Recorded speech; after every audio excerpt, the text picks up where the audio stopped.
भीम तो बंधन में बंधा है, फिर दुशासन क्यों चीख रहा है?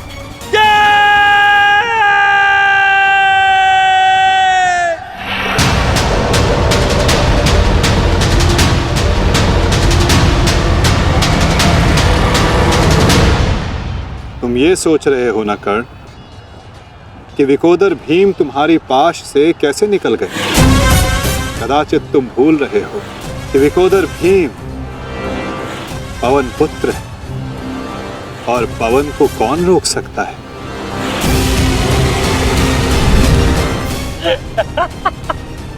वाह रे वाह कुंती पुत्र हो, पवन पुत्र। बस इतना ही बल है तुमने। बुलाओ बुलाओ अपने भाइयों को यहाँ।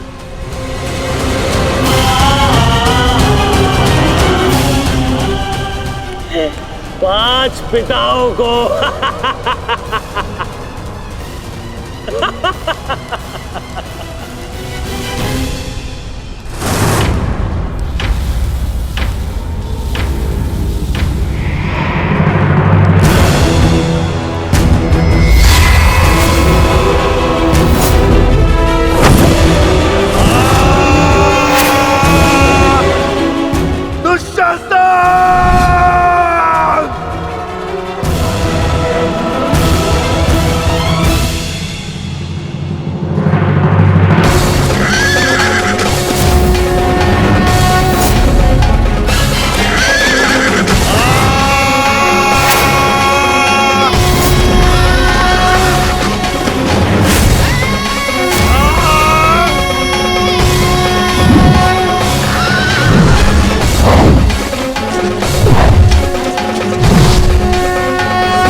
क्या कहा था तुमने? आज फिर से पांचाली का वस्त्रण करेगा? मैं आज और इसी क्षण तुम्हारे प्राण हर लूंगा घृणित दुशासन।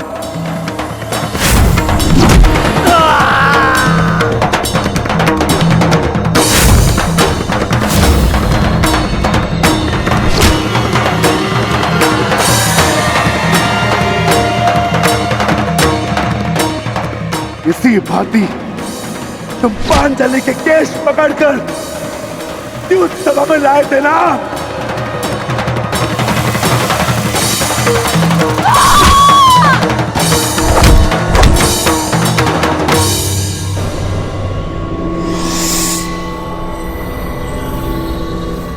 बुला दुशासन, बुला बुला अपने उस ज्येष्ठ भ्राता को जिसके कारण आज तेरी ये दशा हुई है। बुला अपने उन 98 भाइयों को जो तेरे कारण और तेरे ज्येष्ठ के कारण धरती और नरक के मार्ग में फंसे हैं। बुला दुशासन, बुला, आज तो तू बुला तुझको।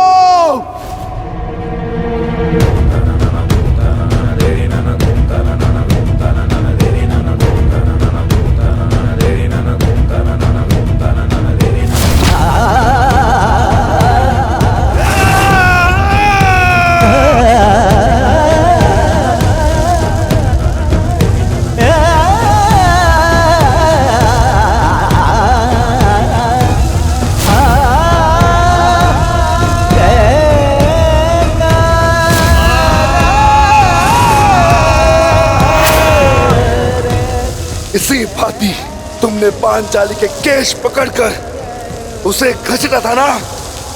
चल दुशासन।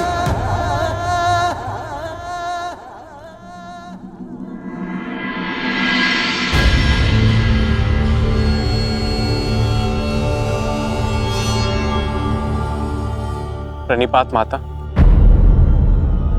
पिताश्री ने आपको कुरुक्षेत्र में प्रस्तुत होने का आह्वान दिया। आशा करती हूँ वृकोदर, युद्ध समाप्त होने के पश्चात आपकी पत्नी पुनः अपने केश बांध सकेगी। मुझे विश्वास है पांचाली कि इस आने वाले युद्ध में मैं वृकोदर भीम उस दुशासन की छाती फाड़कर उसके छाती के लहू से तुम्हारे केश सींच पाऊंगा।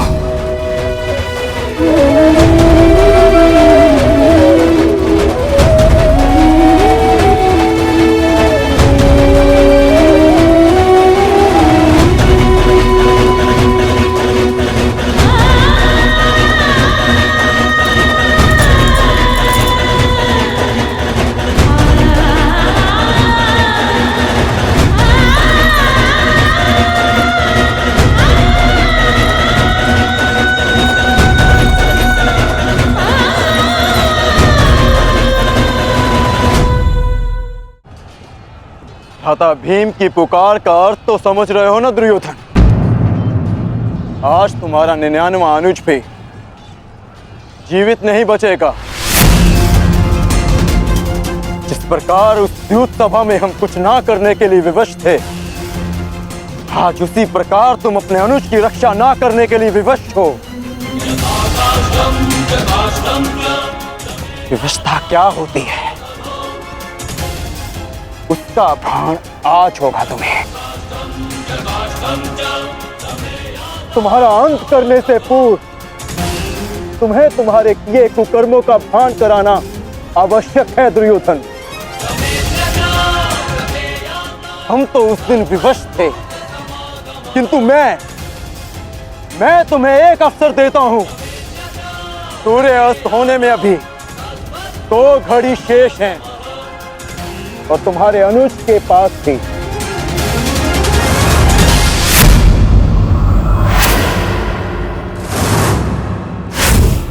जाओ, बचा सकते हो तो बचा लो अपने अनुज को।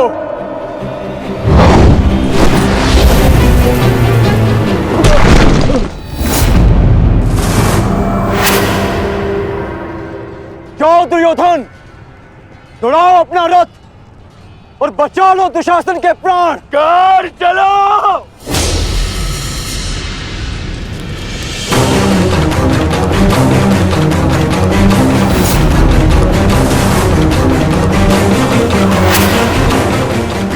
तुम्हारे रखना कर, आज किसी के रथ का वेग भ्राता भीम के प्रहार से अधिक शक्तिशाली नहीं होगा। आज पांचाली के अपमान का प्रतिकार लेने से कोई नहीं रोक सकता भ्राता भीम को।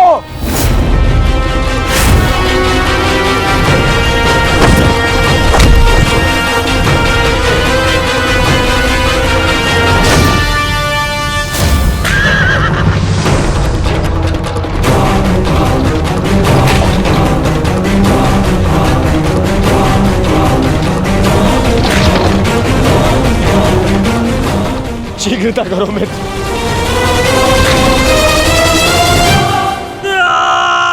चीखो दुशासन चीखो, इतना चीखो कि अंधायुक्त तुम्हें सुन तो सके कि जिन्हें द्रौपदी का क्रंदन दिखाई ना दिया उन्हें तेरा ये रुदन सुनाई तो दे।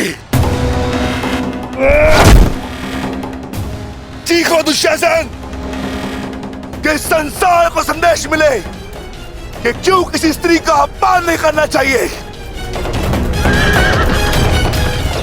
एक नारी के टूटे हुए दर्प के टुकड़े जब छाती में चुभते हैं तो कैसा लगता है? गति बढ़ाओ मित्र, मेरा अनुज संकट में है।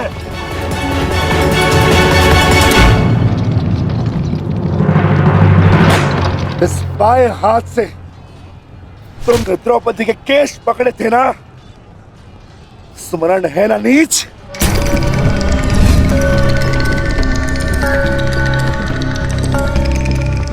तुमने पांचाली का नहीं समस्त नारी जाति का अपमान किया है।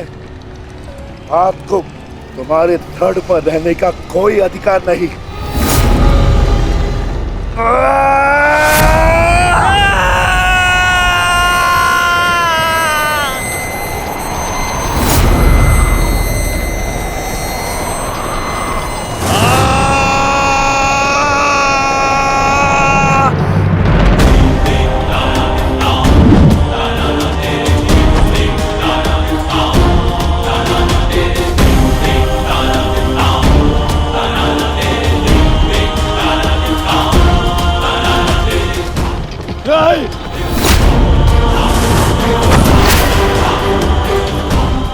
इसी दाएं हाथ से तुमने द्रौपदी का चीर पकड़कर खींचा था ना?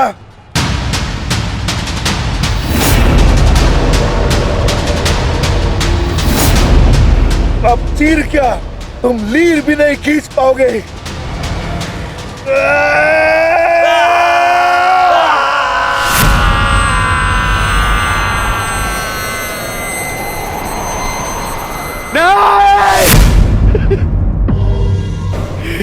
बस करो संजय, बस करो, मुझे कुछ और नहीं सुनना। दुशासन!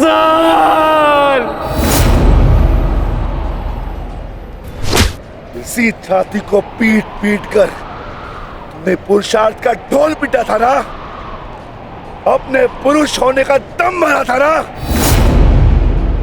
अब मैं पीटता हूं तुम्हारी छाती।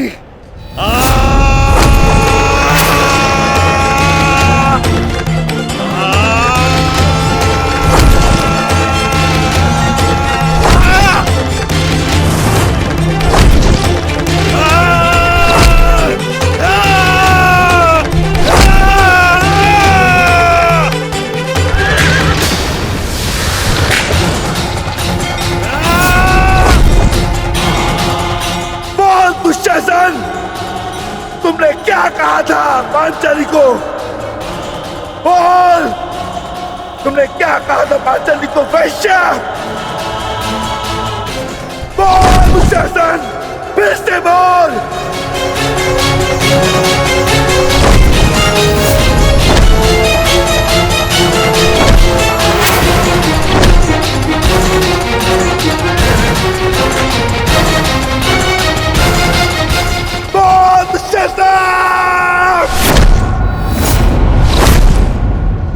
बोल दुशासन, बोल।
तुमने मुझे क्या बना दिया दुशासन?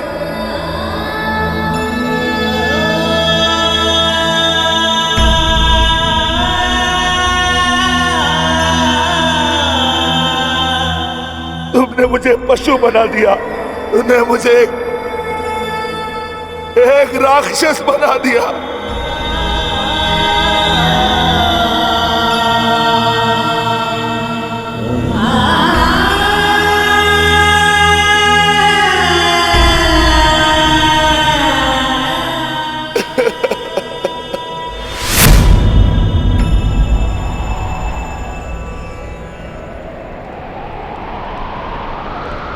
मैंने अपनी प्रतिज्ञा पूर्ण की पांचाली,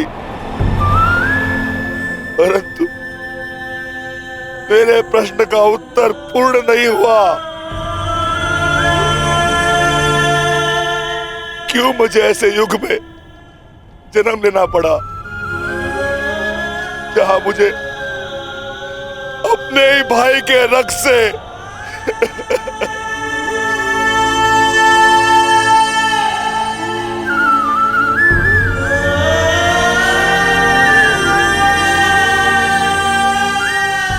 ऐसा क्यों हुआ पांचाली? ऐसा क्यों हुआ?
देख रहे हो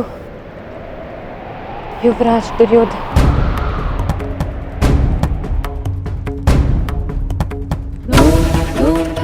देख रहे हो अंगराज कर्ण, ये लहू, ये रक्त, ये 5 गांव ना देने का मूल्य नहीं।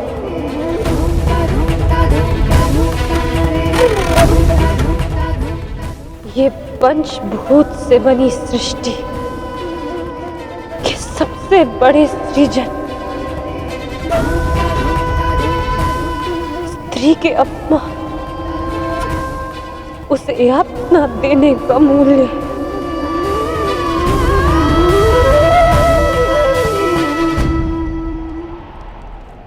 एक स्त्री, एक माता, एक पत्नी का जब जब अपमान होगा,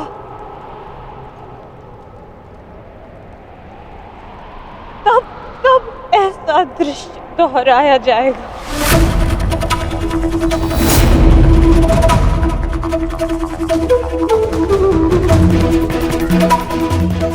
तब तब ऐसा दृश्य दोहराया जाएगा दुर्योधन।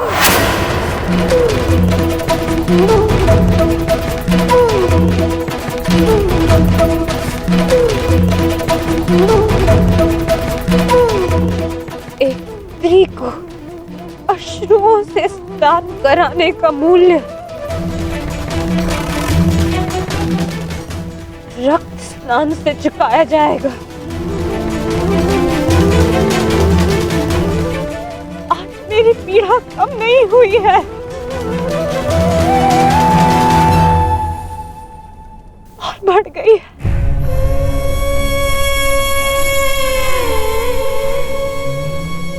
इस संसार में किसी को भी द्रौपदी जैसा भाग्य ना मिले, जिसे अपने ही कुल के सामने, अपने ही कुल के पुरुषों के हाथों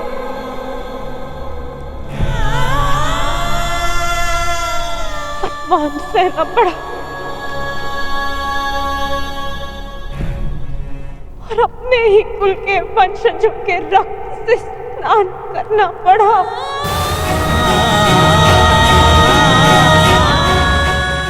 हे ईश्वर, इस संसार में किसी को भी द्रौपदी बनाकर जन्म मत देना।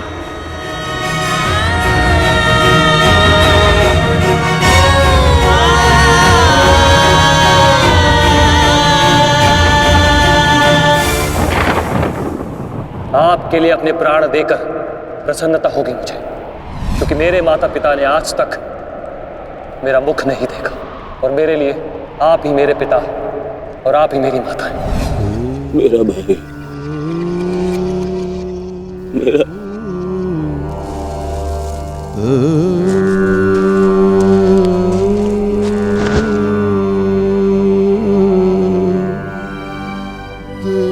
दुशासन,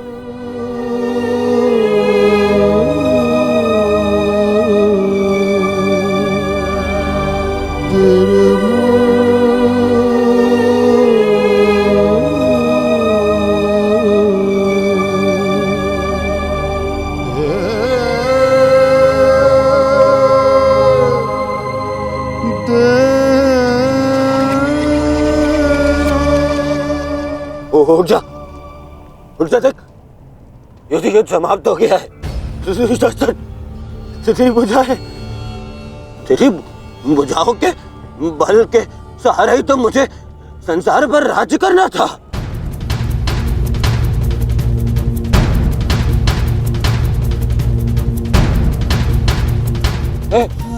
हे दुशासन, मेरा अनुज नहीं, तेरी आंखें का तू अनुज, मुझे यूं अंधकार में छोड़कर मत जा अनुज। मैं हमारे पिता के भांति अंधा हो जाऊंगा, अंधा हो जाऊंगा। चलो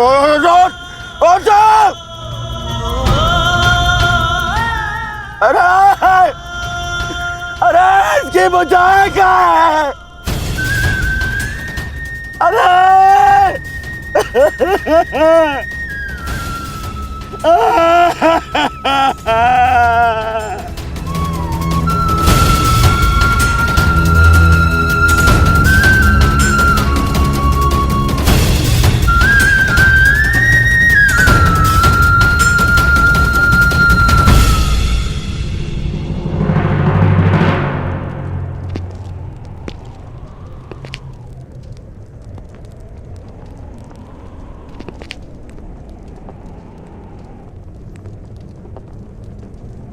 कदाचित तुमने अपने अनुज दुशासन की भुजाओं के बल से ये संसार जीतना चाहा होता दुर्योधन।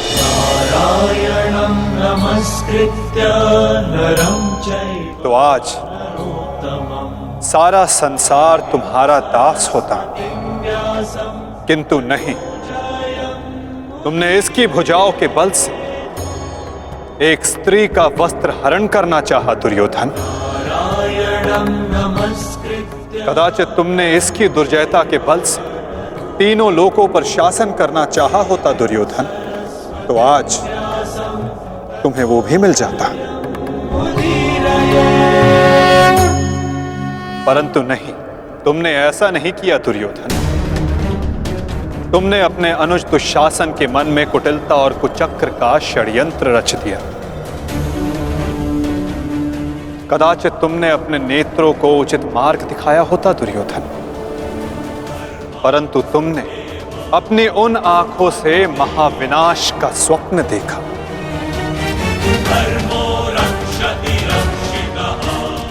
स्मरण रहे दुर्योधन, नियति, धरती और प्रकृति, ये तीनों स्त्री हैं, और जब जब स्त्री का अपमान होगा, नियति पुरुष के विरुद्ध होगी। धरती उस अपमान का भार नहीं सहेगी और प्रकृति उसे नष्ट कर देगी।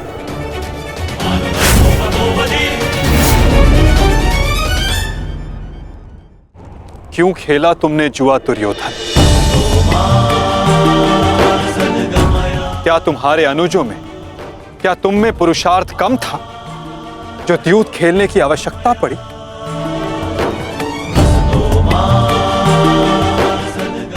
इसी द्यूत के कारण एक स्त्री पहले अपने ही अश्रों में नहाती है और अब अपनों के ही रक्त से।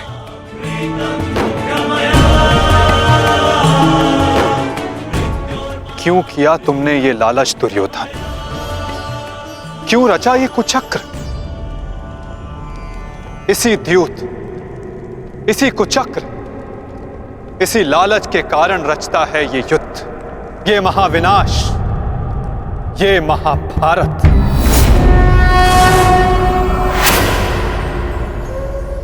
क्यों आज एक भ्राता को अपने ही अनुज के रक्त को पीना पड़ा और दूसरा आज स्वयं के रक्त में लथपथ है? स्मरण रहे, जो हाथ स्त्री की लाज, उसके मान के रक्षण के लिए है, यदि वो हाथ स्त्री की लाज उतारने का दुस्साहस करेंगे, उसका मान भंग करने का दुस्साहस करेंगे, तो उन हाथों को धड़ से अलग कर दिया जाएगा।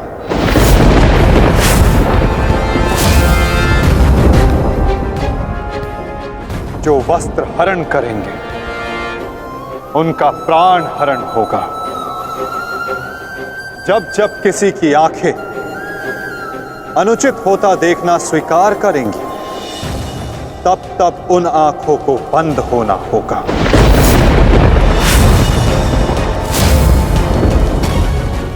यही नियति है, यही प्रारब्ध है और यही है इस महाभारत का कारण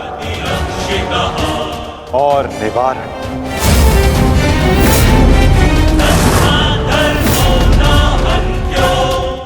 अधर्म की ओर धर्म के बढ़ते बाणों को रोकने का प्रयास करने वालों को बाणों की शैया पर विश्राम करना होगा। जो अधर्म की आज्ञा पर शीश झुकाएंगे, उन्हें स्वयं का शीश कटाना होगा।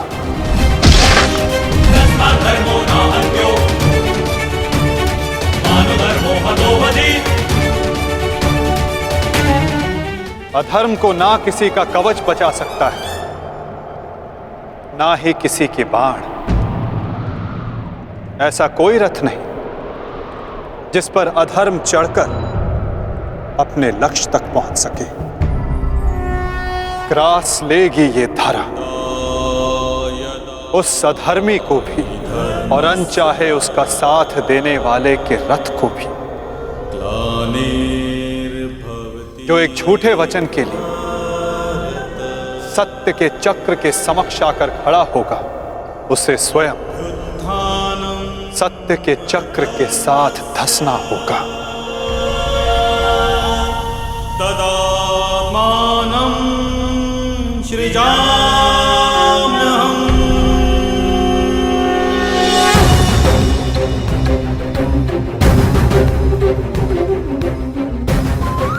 ये तुम्हारे अपमान का नहीं, समस्त स्त्री जाति के अपमान का प्रतिकार है पांचाली। संसार को समझना होगा कि कभी किसी स्त्री को प्रतिशोध के लिए ना ललकारें, क्योंकि प्रतिशोध पाकर मन की अग्नि शांत नहीं होती, अपितु और धधकती है। यही है इस महाभारत का संदेश और नियति का उपदेश।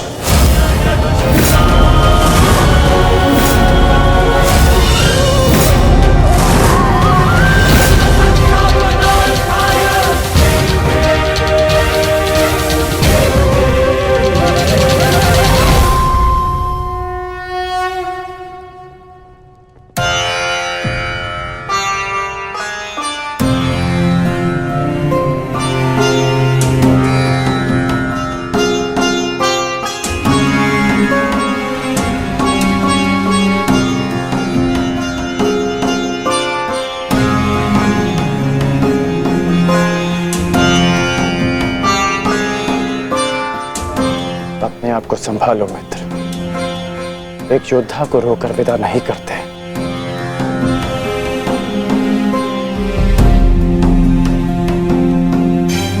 हम तो शासन का बलिदान जो व्यर्थ नहीं जाने देंगे। आगे बढ़ो मित्र, अपने अनुज की अंतिम विधियां पूर्ण करो।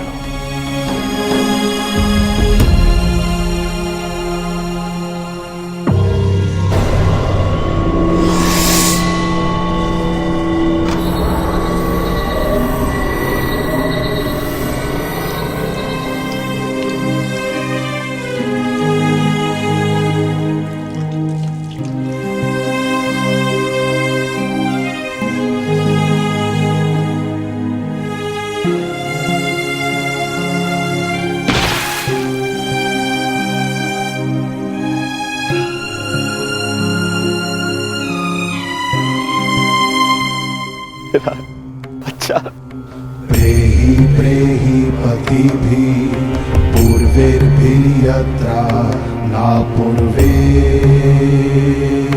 पितरपर्युः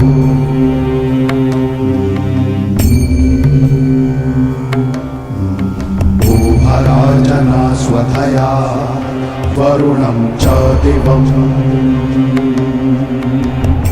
पुत्र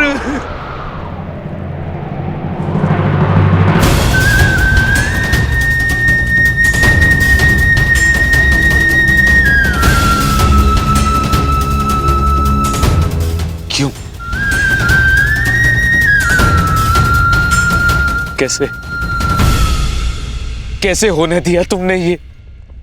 तुम्हारा अनुज तुम्हारा उत्तरदायित्व था, उसकी रक्षा कैसे ना कर पाए तुम? मैं नेत्रहीन हूं पुत्र, परंतु ऐसा प्रतीत होता है जैसे किसी ने मेरा एक नेत्र छीन लिया है।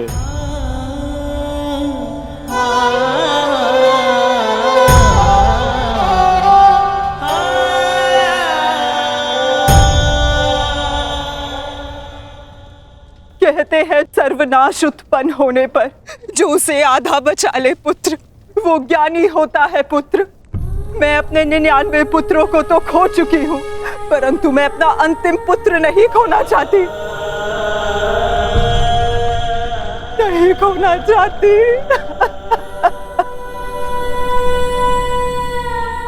बंद कर दो ये महाविनाश दुर्योधन, और लौट चलो। किसी को तो रहने दो जो हमारा पिंड दान कर सके।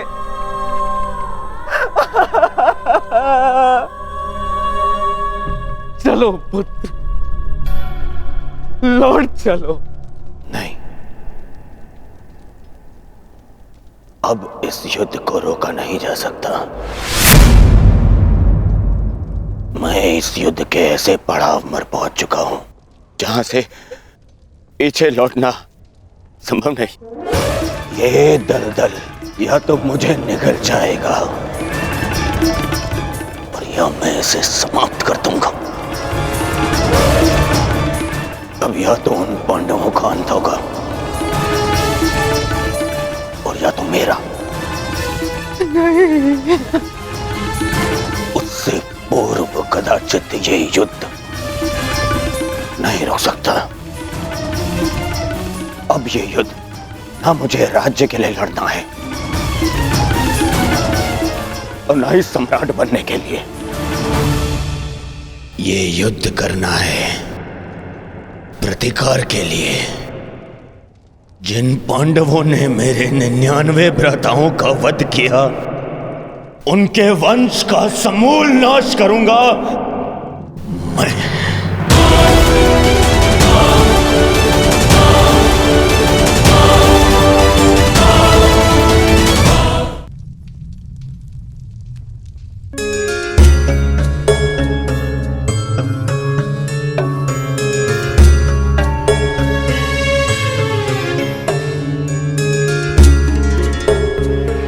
किस चिंतन में डूबे हो युधिष्ठिर?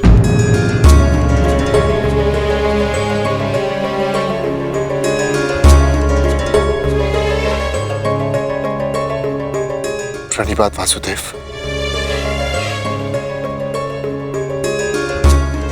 तुमने मेरे प्रश्न का उत्तर नहीं दिया युधिष्ठिर। हाँ वासुदेव, मेरा मन अशांत है। बुद्धि पर जैसे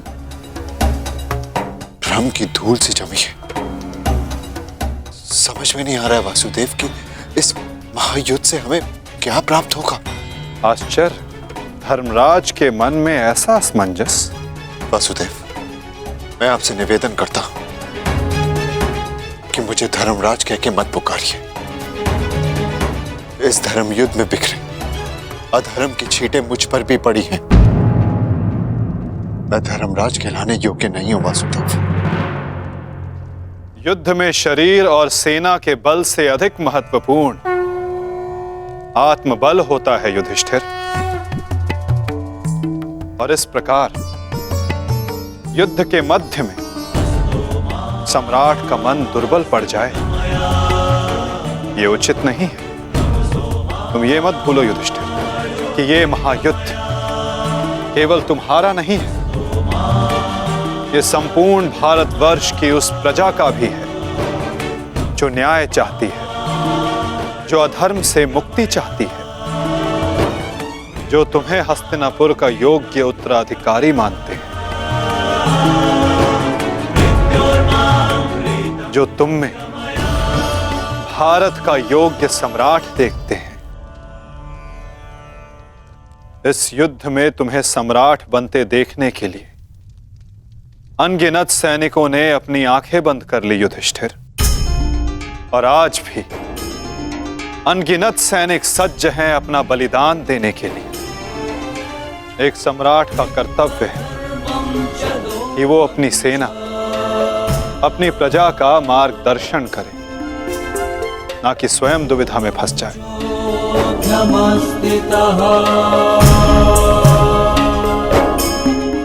किंतु प्रश्न ये है कि सम्राट के मन में ये प्रश्न आया क्यों? कहीं सम्राट को ऐसा तो नहीं लगता कि उनके प्रिय अनुज महायोद्धा अर्जुन पूरे मनोयोग के साथ भाग नहीं ले रहे? कदाचित इसीलिए अंगराज अब तक युद्ध क्षेत्र में है। अंगराज का वध केवल अर्जुन के हाथों संभव है। यदि युद्ध भूमि में अर्जुन अंगराज का वध कर देते हैं तो अवश्य ये संभव है युधिष्ठिर।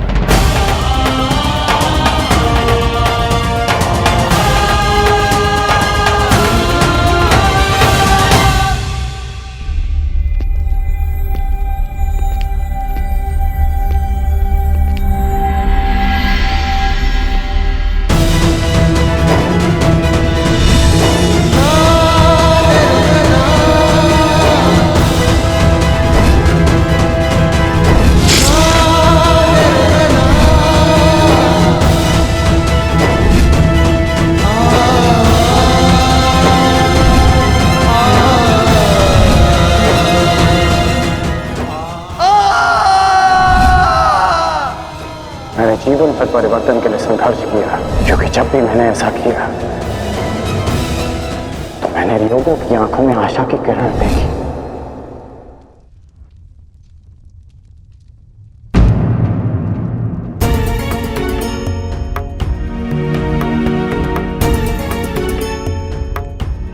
जिस परिवर्तन के लिए तुम लड़ रहे हो उसके लिए सबसे पूर्व तुम्हें सशक्त होना होगा कर्ण। कुछ समझ नहीं पा रहा हूं वृषाली। लगभग अपने सारे प्रिय खो चुका हूं। हमारी अगली पीढ़ी जिसके लिए मैंने परिवर्तन का स्वप्न देखा था वो तो बची ही नहीं। फिर इस परिवर्तन का क्या लाभ?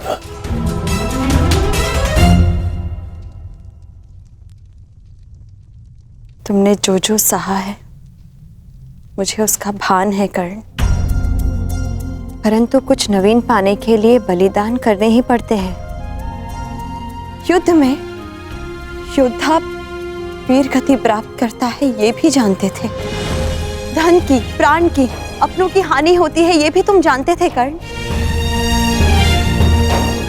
फिर आज ये उद्विग्नता क्यों?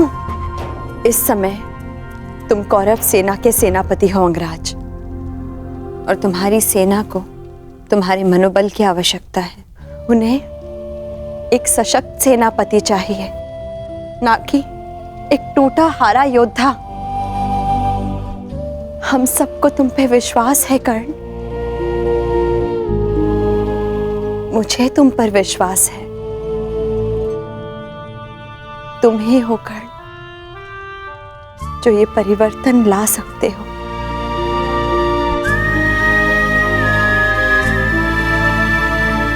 मैंने तुम्हें कितने कष्ट दिए हैं, फिर भी सदा तुमने मेरा साथ दिया, मुझे साहस दिया।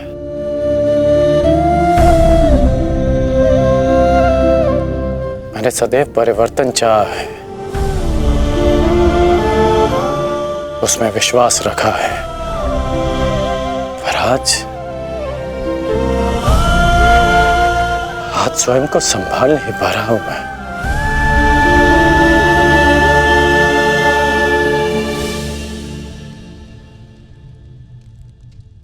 स्वयं को संभालो सर सेनापति, इस तरह टूटो मत,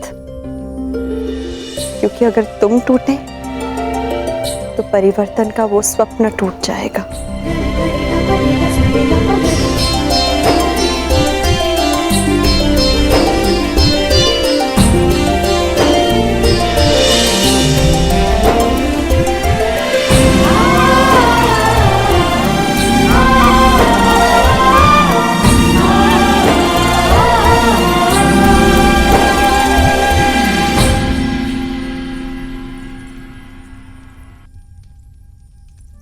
जी एकांत। जी मैं कुछ मत कहो कुंती, समय ने मुझे उस मोड़ पर लाकर खड़ा कर दिया है जिस मोड़ पर ना तो मेरे पास कुछ कहने के लिए है और ना ही सुनने के लिए। तुम्हें स्मरण है तुम्हें वो समय कुंती जब हमारे हस्तिनापुर में हर्ष, खुशी, उल्लास और आनंद होता था। मुझे दंभ होता था कि मेरे कक्ष में 100 और तुम्हारे कक्ष में 5 दीपक हैं, परंतु आज मेरा ये कक्ष अंधकार में डूब गया है। एक एक करके इस अभागिन माता ने अपने 99 पुत्र खो दिए हैं। परमात्मा से 100 पुत्रों की माता होने का सौभाग्य पाकर भी आज मेरे दोनों हाथ खाली हैं। माता के आंसू तो अपने एक पुत्र के वियोग में सूख जाते हैं, परंतु मैं अभागिन गांधारी अपने 100 पुत्रों के विलाप के लिए अश्रु कहां से लाएगी कुंती? कहां से लाएगी? ऐसा नहीं है दीदी, ये दुर्भाग्य नहीं, हमारी असफलता है। दीपक का धर्म है जलना, ये तो संभालने वाले के हाथ में है कि वो उस दीपक से प्रकाश करवाता है या अपने घर को सुहा कर लेता है या अपने संतान पर अपना नियंत्रण खोने के कारण ये युद्ध हुआ है, जिसका परिणाम हम माताएं भुगत रही हैं। जो पीड़ा आपकी है जीजी, वही पीड़ा मेरी भी है। आज हम जिस परिस्थिति में हैं, मैं भी स्वयं उसी परिस्थिति में बंदी हूँ।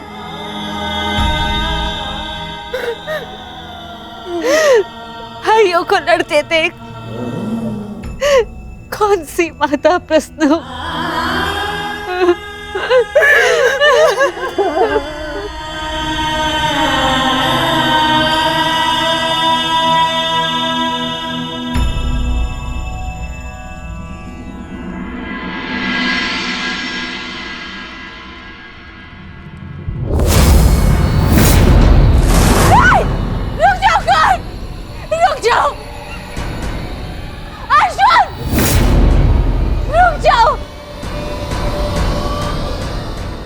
छोड़ती हूँ। दोनों रुक जाओ।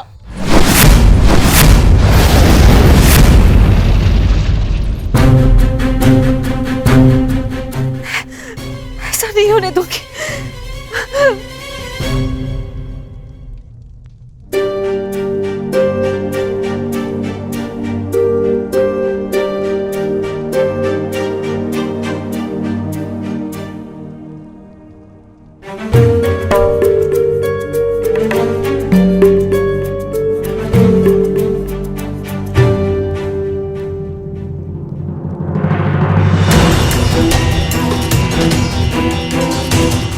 राजमाता,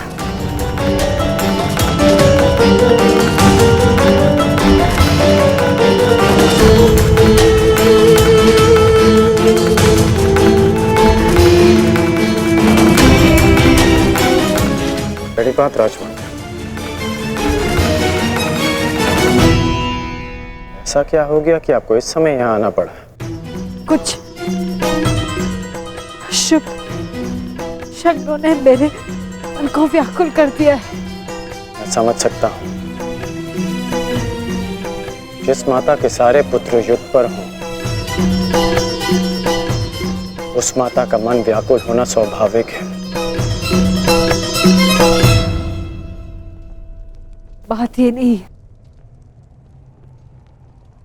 मैंने दुस्वप्न देखा। कैसा दुस्वप्न? तुम बांध छड़ा आगे जा रहे हो, अर्जुन भी सजा है, और दोनों ने बांध संधान कर दिया।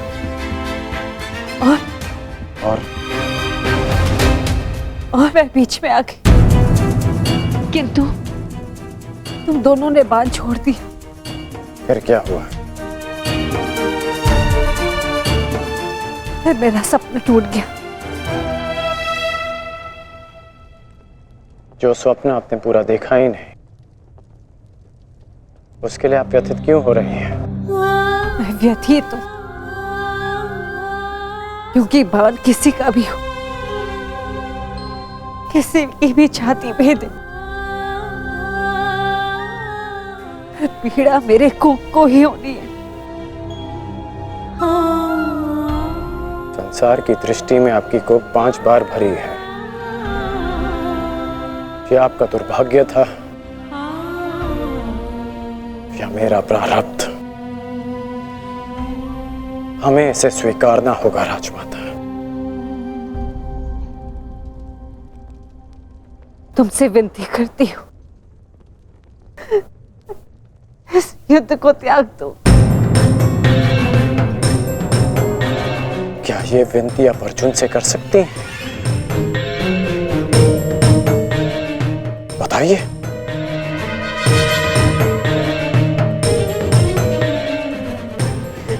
मैं विवश हूं, परंतु हम विवश नहीं हैं पुत्र।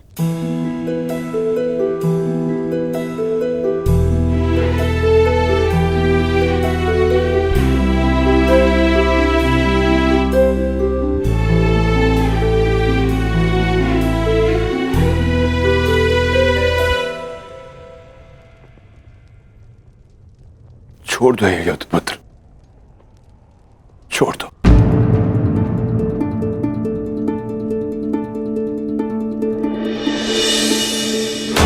पिताश्री, आपके पिता के आदेश के साथ साथ हमारा आदेश भी सम्मिलित है पुत्र। छोड़ दो ये युद्ध पुत्र। ये युद्ध परिवर्तन के लिए नहीं, विनाश के लिए।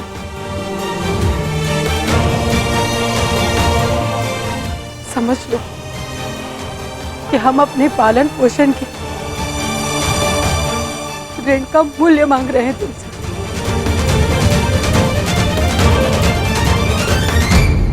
लौट चलो पुत्र, लौट चलो।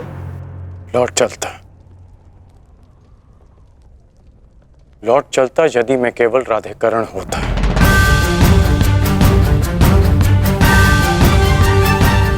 अब मैं कौरव सेना का सर सेनापति हूं पिताश्री, मैं नहीं लौट सकता।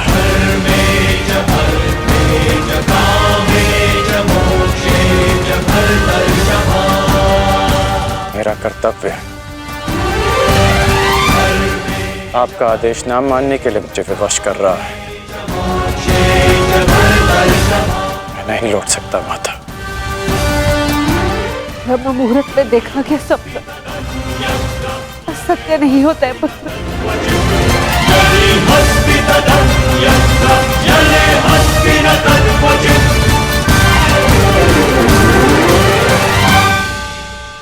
आपका स्वप्न टूटा है राजमाता, परंतु मेरा वचन नहीं टूटेगा।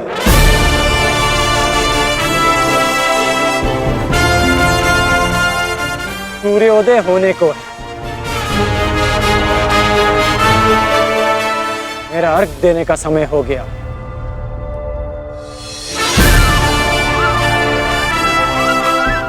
आज्ञा दीजिए।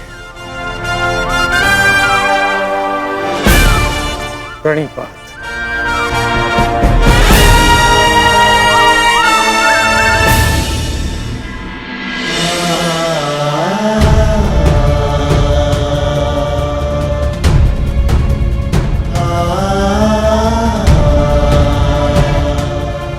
आज्ञा दीजिए पिताश्री। आयुष्मान भव।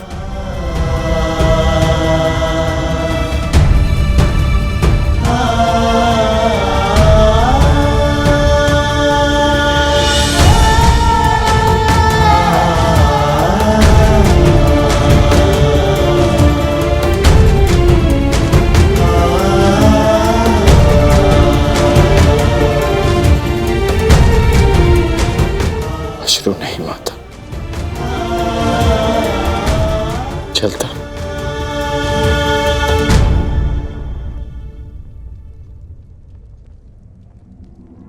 यशस्वी भव।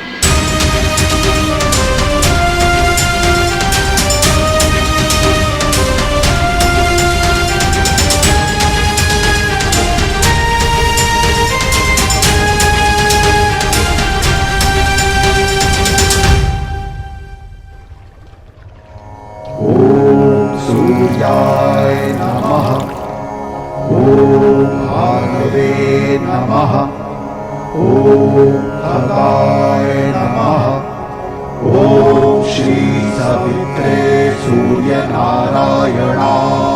नमः।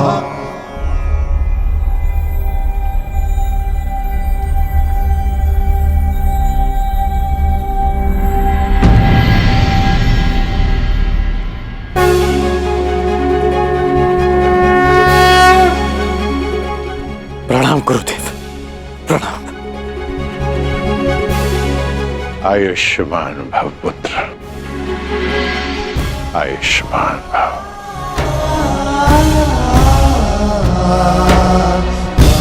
गुरुदेव आप यहाँ? मैं तुम्हें कुछ स्मरण कराने आया हूँ राधे। मुझे स्मरण है गुरुदेव। ये अर्घ्य देते समय मुझसे कोई कुछ भी मांगे उसे मैं पूर्ण करूंगा, और ये मेरा सौभाग्य होगा यदि मेरे गुरु मुझसे कुछ मांगे। आदेश दीजिए गुरुदेव। मैं तुमसे कुछ मांगने नहीं आया हूं पुत्र, तुम्हें कुछ और स्मरण कराने आया हूं। क्या गुरुदेव? जब तुम मेरे पास दीक्षा के लिए आए थे तो मैंने तुम्हें ब्रह्मास्त्र, ब्रह्मशिरास्त्र और ब्रह्मांड अस्त्र देकर भी उसे तुम्हारे लिए निष्क्रिय कर दिया था। स्मरण है मुझे। मैंने तब भी कहा था और आज भी कह रहा हूं कि गुरु का श्राप भी आशीर्वाद होता है। मुझे उस बात का कोई दुख नहीं गुरुदेव। परंतु मुझे दुख है पुत्र, मुझे दुख है, और मैं तुम्हें यही स्मरण कराने आया हूं उस भूल का पश्चाताप करने के लिए मैंने तुम्हें विजय धनुष दिया था। मेरा श्राप तुम्हारे साथ है और पश्चाताप भी पूर्ण हो। समय आ गया है कर्ण, उस विजय धनुष को धारण करने का।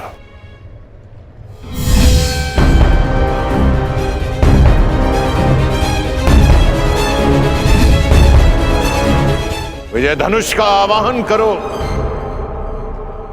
और विजय धनुष को धारण करो। जब तक वो विजय धनुष तुम्हारे हाथों में रहे, इस संसार में कोई भी शत्रु तुम पर विजय नहीं पा पाएगा।